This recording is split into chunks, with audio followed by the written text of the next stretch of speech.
치료를 받지 않거나 다른 유사 치료를 많이 받게 돼서 아이가 그런 기간이 굉장히 좀 오래 노출이 되면은 뇌 발달이 정말 잘 되지 않는 방향으로 비가역적으로 가기 때문에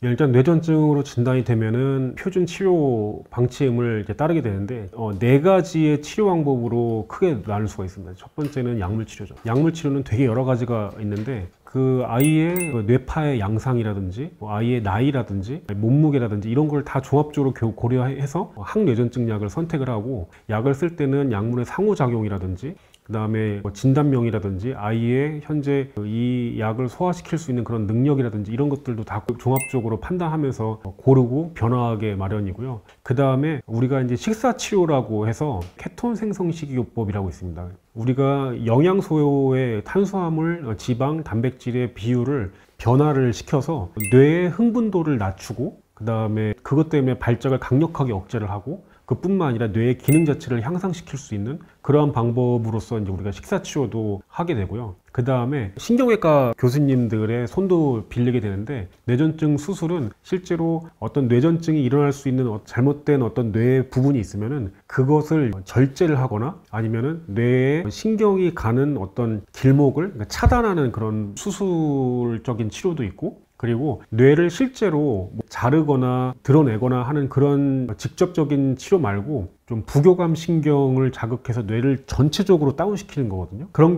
경우에는 자르거나 드러내거나 이런 게 아니라 그 미주신경을 자극만 하는 그런 정기적인 시술만 할 수 있어도 주기적으로 다운시킬 수 있는 그러한 효과가 있기 때문에 우리가 그런 거를 신경 자극 치료라고 얘기를 하고 있습니다.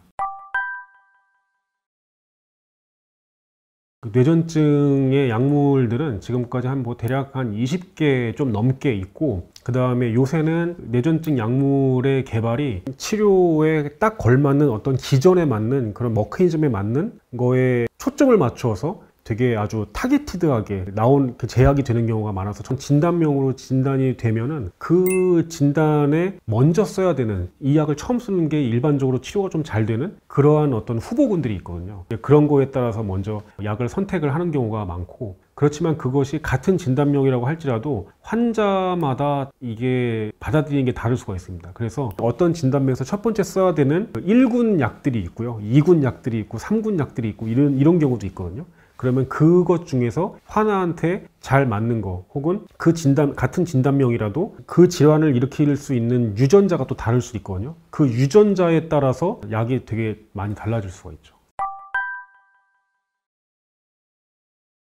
뇌전증이라는 것은 정상적인 뇌의 활성보다도 더 과하게 나타나는 거거든요. 약을 만약 적절하게 쓰게 되면은 정상적인 뇌의 신경 활성보다 더 과한 그 부분만 이제 커트를 하게 되는 거고요. 그런데 난치성 뇌전증 환자들 같은 경우에는 약을 여러 개를 써야 되기 때문에 어쩔 수 없이 그러면은 약의 농도가 올라가면서 정상적인 뇌의 활성도 조금 다운시키게 되는 그런 경우도 생길 수가 있습니다. 그렇게 되면은 약 때문에 좀 발달이 좀 저해될 수도 있다고 생각이 될 수 있는데요. 그렇지만은 비정상적인 그런 과한 정기적 활동을 억제를 하는 것이 전체적인 뇌에 훨씬 더 이득이 크기 때문에 우리가 약을 이제 쓰고 있습니다.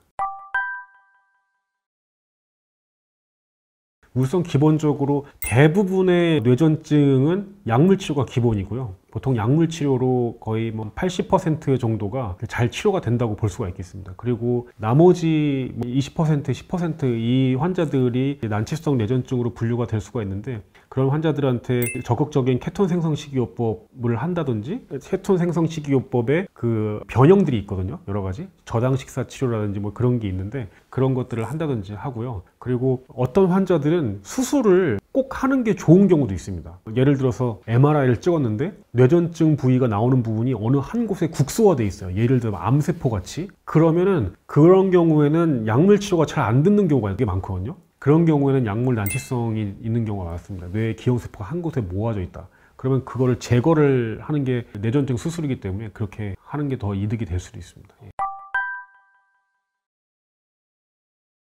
신경질환 같은 경우에는 되게 급한 것도 있고 좀 느린 것도 있고 그렇잖아요. 그런데 어떤 골든타임 같은 치료가 들어가야 되는 것은 우리가 이제 뇌졸중, 뇌출혈 이런 것들은 아주 짧은 시간을 지나게 되면은 정말 영구적인 손상을 일으키게 될 수밖에 없는 그런 상태가 이제 되게 되는데, 뇌전증은 그 정도까지는 아니고요. 그런데 뇌전증 발작을 계속 하고 있는데 치료를 받지 않거나 다른 유사 치료를 많이 받게 돼서 아이가 그런 기간이 굉장히 좀 오래 노출이 되면은 뇌 발달이 정말 잘 되지 않는 방향으로 비가역적으로 가기 때문에 그거는 문제가 될 수 있습니다. 그런데 보통은 아이가 발작을 반복적으로 하기 때문에 버틸 수는 없을 것 같습니다. 예.